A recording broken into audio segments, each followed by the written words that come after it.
ভিডিওর শুরুতেই আমি একটা সুখবর দিতে চাই। আলহামদুলিল্লাহ আমার বেশ কিছু পারমিট বের হয়েছে। অনেক বলতে পারেন, যেটা আমি 2021-22-এ যেভাবে যে পরিমাণ আমি পারমিট বের করেছিলাম, ঠিক সেই পরিমাণ আলহামদুলিল্লাহ আমি পারমিট বের করতে পেরেছি। পারমিট বের হচ্ছে, এটাই আমার সবচেয়ে পজিটিভ থিংস। যেটা আবার নতুন করে একটা প্রবলেম ছিল, প্রবলেম সলভ করার পরে একদম নতুন উদ্যমে কাজ শুরু করতে পেরে নিজের কাছে একটা আত্মতৃপ্তি, একটা কনফিডেন্স বেড়ে যাচ্ছে যে আপনাদের সাথে আরো বেশি কমিউনিকেশন করা, আপনাদেরকে আরো বেশি ইনফরমেশন দেওয়ার জন্য। সালামু আলাইকুম, আশা করি সবাই ভালো আছেন। আলহামদুলিল্লাহ আমিও ভালো আছি। নিশ্চয়ই ভিডিও থাম্বনেল দেখে বুঝতে পেরেছেন আমি আজকে কোন টপিক নিয়ে কথা বলবো। আজকের টপিক হলো রোমানিয়ার সর্বশেষ পরিস্থিতি। ওয়ার্ক পারমিট বের হচ্ছে কিনা, ওয়ার্ক পারমিট বের হওয়ার পরে অন্যান্য দেশ থেকে যারা এম্বাসি ফেস করছে তাদের ভিসা হচ্ছে কিনা, আমি আজকে আপনাদের সাথে সম্পূর্ণ আলাপ করব। বর্তমান রোমানিয়ার সর্বশেষ পরিস্থিতি আপনাদের সাথে তুলে ধরবো। তাহলে চলুন শুরু করা যাক। শুরু করার আগে আমি আপনাদের কাছ থেকে ক্ষমা চেয়ে নিচ্ছি, কারণ আমি অনেকদিন পর্যন্ত আপনাদের সাথে ছিলাম না, আপনাদেরকে কোনো আপডেট দেইনি, আপনাদের সাথে কোনো কন্টেন্ট শেয়ার করিনি, কোনো ইনফরমেশন শেয়ার করতে পারিনি।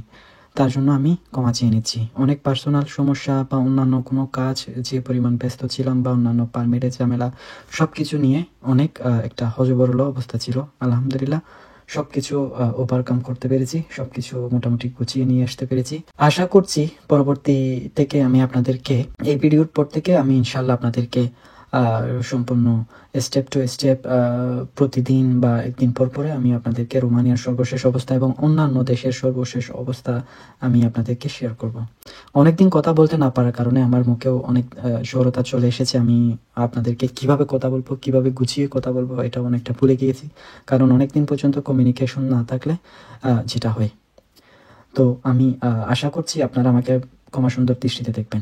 তাহলে চলুন শুরু করা যাক। আমি প্রথমে রোমানিয়ার পারমিট নিয়ে কিছু আলোচনা করব। রোমানিয়ার পারমিট বের হচ্ছে কিনা, বের হলে কতদিন হচ্ছে, এটা নিয়ে আমি আপনাদেরকে সম্পূর্ণ আলোচনা করব। বিশেষ করে 2023 সালের শুরু থেকে মাঝখান থেকে 2024 সাল পর্যন্ত যে পরিমাণ প্রবলেম ছিল, যেমন পারমিট সাবমিট, অনলাইন অ্যাপ্লিকেশন করার পরে অ্যাপয়েন্টমেন্ট ডেট আসতো 2 থেকে 3 মাস, এরপরে ফিজিক্যাল সাবমিশন করার পরে অনেক সময় দেখা যেত পারমিট সাবমিটের ফিজিক্যাল সাবমিশনের পরে 2 থেকে 1.5 মাস বা 2 মাস, অনেক এরকম সময় লাগতো। কিন্তু সবচেয়ে বাজে অবস্থা ছিল পারমিট রিজেক্ট হতো, পারমিট বের হতো না। পারমিট সাবমিট করার পরে অনেক সময় 5টা বের হলে আরও 10টা বের হয় নাই, এরকম অবস্থা অনেক ছিল। যেটা 2023 সালের মাঝখান থেকে প্রায় 2024 সালের শেষ পর্যন্ত এই যে অবস্থা ছিল, আলহামদুলিল্লাহ এখন সেই অবস্থা এখন নেই। এখন যেটা হয়, প্রথমে আপনাকে অনলাইন অ্যাপ্লিকেশন করতে হবে, যেটা আগে করা লাগতো সেমভাবে আপনাকে অনলাইন অ্যাপ্লিকেশন করতে হবে। অনলাইন অ্যাপ্লিকেশন করার পরে আপনার অ্যাপয়েন্টমেন্ট ডেট আসবে ফিজিক্যাল সাবমিশনের পরে। আগে দেখা যেত ফিজিক্যাল সাবমিশনের জন্য যদি অনলাইন অ্যাপ্লিকেশন করা হতো 2 থেকে 3 মাস সর্বোচ্চ সময় লাগতো। তবে এই মুহূর্তে সেটা অনেক সময় নিচ্ছে, 5 থেকে 6 মাস বা 4 থেকে 6 মাসের মতো সময় নেয়, 4 থেকে 5 মাসের মতো সময় নেয়। বিশেষ করে বুকারেস্টের বাইরে অন্যান্য যে ইমিগ্রেশনগুলো আছে, যেমন ক্রায়োবা, সাতুমারে, অন্যান্য যে যেমন ক্লোজ নাপুকা, তিমিশোয়ারা, আরাত, এসব কান্ট্রিতে আপনি ফিজিক্যাল সাবমিশনের জন্য যখন অনলাইন অ্যাপ্লিকেশন করবেন তখন সর্বোচ্চ 3 থেকে 4 মাস বা 2 থেকে 3 মাসের মতো সময় লাগে। বাট বুকারেস্টে অনেক বেশি জ্যাম থাকার কারণে, অনেক অ্যাপ্লিকেন্ট হওয়ার কারণে, বিশেষ করে সবাই বুকারেস্ট থেকে বের করতে চাই, যার কারণে বুকারেস্টে এইতে 4 থেকে 6 মাস পর্যন্ত সময় লাগে। সো আপনি যখন অনলাইন অ্যাপ্লিকেশনের পরে ফিজিক্যাল সাবমিশনের ডেট পাবেন, 5 থেকে 6 মাস পরে আপনি ফিজিক্যাল সাবমিশন করতে পারবেন সব কাগজপত্র নিয়ে। এরপরে পারমিট বের হতে সর্বোচ্চ এক মাস তারা ডেট দেয়, তবে 1 মাসের মধ্যে অনেক সময় বের হয় না। 1 মাসের মধ্যে যদি আপনার একই কোম্পানিতে 1টা 2টা অথবা 3টা পারমিট থাকে, সেক্ষেত্রে বের হয়। অথবা যারা রোমানিয়াতে জব সুইচ করবে তাদের ক্ষেত্রে নতুন পারমিট বের করার জন্য 1 মাসের ভিতর বের হয়। বাট যারা অন্য দেশ থেকে আসবে তাদের পারমিট বের হতে অনেক সময় 4 সপ্তাহ তারা সময় দেয়। 1 মাস সময় দেওয়ার পরও বাট 1 সপ্তাহের মধ্যে বেশিরভাগ বের হয় না। তারা সেটা 40 দিন থেকে 50 দিন অথবা 55 দিন সর্বোচ্চ, বেশিরভাগ 50 দিনের ভিতর বের হয়ে যায়। সো এটাই সবচেয়ে বড় পজিটিভ থিংস। এখন পারমিট ফিজিক্যাল সাবমিশন করার পরে রিজেক্ট হয় না, যেটা আগে 2023-এর মাঝখান থেকে 2024 পর্যন্ত যেটা সবচেয়ে বড় সমস্যা ছিল, পারমিট রিজেক্ট হয়ে যেত। কিন্তু এখন এটা রিজেক্ট হয় না। আপনি সব ডকুমেন্টস নিয়ে সাবমিট করার পরে আপনার পারমিট বের হয়ে যায়, বের হতে আর কোনো সমস্যা হয় না, পারমিট রিজেক্ট হয় না, যার কারণে অনেকেই এখন স্মুথলি কাজ করতে পারছে। যেটা আমার 2023 সালের মাঝখান থেকে 2024 সালের মধ্যে যেটা অনেক পরিমাণ সমস্যা ছিল, পারমিটের জন্য সাবমিট করছি, সাবমিট করার পরে ফিজিক্যাল সাবমিশন করার পরে 5টা বের হয়েছে, 10টা বের হয় নাই, এরকম অনেক বেশি সমস্যা ছিল। পারমিট রিজেক্ট হয়েছে, একটা মানুষ 5-6 মাস 3-4 মাস অপেক্ষা করে পারমিট সাবমিশনের জন্য, পারমিট সাবমিশন পর আরও 2 মাস 2.5 মাস অপেক্ষা করার পরে যদি পারমিট রিজেক্ট হয় তাহলে 6-7 মাস 8 মাস দেখা যায় যে নষ্ট হয়ে যায়, এবং এর পরবর্তীতে সবার সাথে যে সম্পর্ক থাকে এটা নষ্ট হয়ে যায়। বাট এই বছর থেকে, বিশেষ করে বছরের নির্বাচনের পরে, নির্বাচনের আগে জানুয়ারি থেকে এপ্রিল পর্যন্ত একটু অচল অবস্থা ছিল, 6-7 মাস পর্যন্ত অ্যাপয়েন্টমেন্টের 6 মাস পর্যন্ত সময় নিত, কিন্তু এটা এখন নিচে না, যেটা প্রেসিডেন্ট ইলেকশন ছিল, ইলেকশনের পরে এটা অনেকটা কমে এসেছে, 4 থেকে 5 মাসের মধ্যে ফিজিক্যাল সাবমিশনের ডেট পাওয়া যায়। ফিজিক্যাল সাবমিশন করতে পারলে আলহামদুলিল্লাহ আপনার পারমিট বের হয়ে যায়। এই হচ্ছে রোমানিয়ার সর্বশেষ অবস্থা পারমিট বের হওয়ার ক্ষেত্রে। পারমিট এখন রিজেক্ট হয় না, একদম খুবই কম, 1% 2% পারমিট রিজেক্ট হয় সর্বোচ্চ, যেটা আগে বহুগুণ ছিল।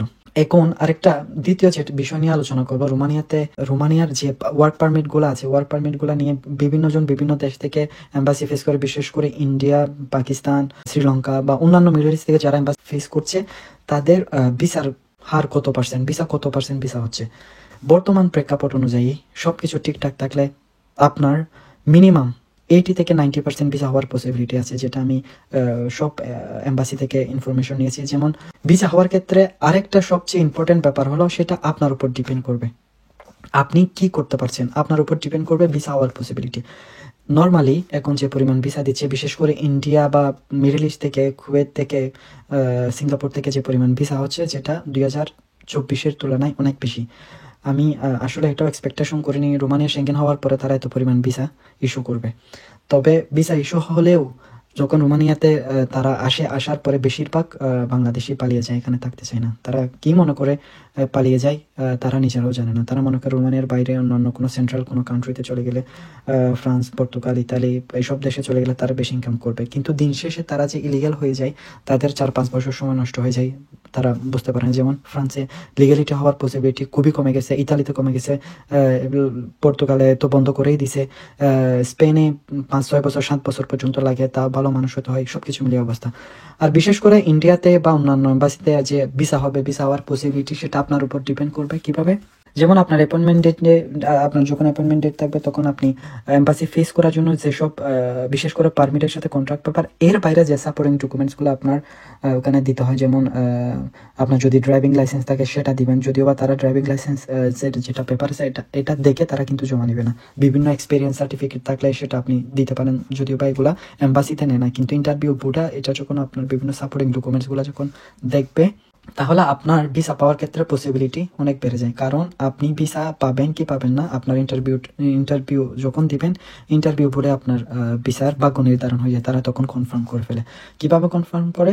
যেমন আপনি এখানে কোনো একটা কোম্পানিতে জব নিয়ে আসছেন, কনস্ট্রাকশন কোম্পানিতে, যদি আপনি যখন ইন্টারভিউতে আপনি ঠিকমতো কথা বলতে পারেন, এই জব আপনি করেছেন কিনা, আপনার কোনো এক্সপিরিয়েন্স আছে কিনা, আপনাকে যখন কোম্পানি সম্পর্কে জানতে চাইবে, আপনাকে যখন নিজের সম্পর্কে জানতে চাইবে, আপনি ঠিকমতো উত্তর দিতে পারছেন কিনা। আপনি যদি ঠিকমতো উত্তর দিতে না পারেন, যদি কনসুলার আপনাকে জিজ্ঞেস করলো বা আপনার স্যালারি কত বা আপনার নাম কি, অথবা অন্য কোনো প্রশ্ন জিজ্ঞেস করলো, আপনি যদি এটা বুঝতেও না পারেন বা আপনি যদি এটার উত্তর দিতে না পারেন, তাহলে আপনার ভিসা হওয়ার পসিবিলিটি নেই। কারণ এখন যেটা সবচেয়ে ইম্পর্টেন্ট ব্যাপার হলো কমিউনিকেশন করতে হবে। আপনি যদি কমিউনিকেশন করতে না পারেন, সেক্ষেত্রে আপনার ভিসা হওয়ার পসিবিলিটি একদম নাই বললেই চলে।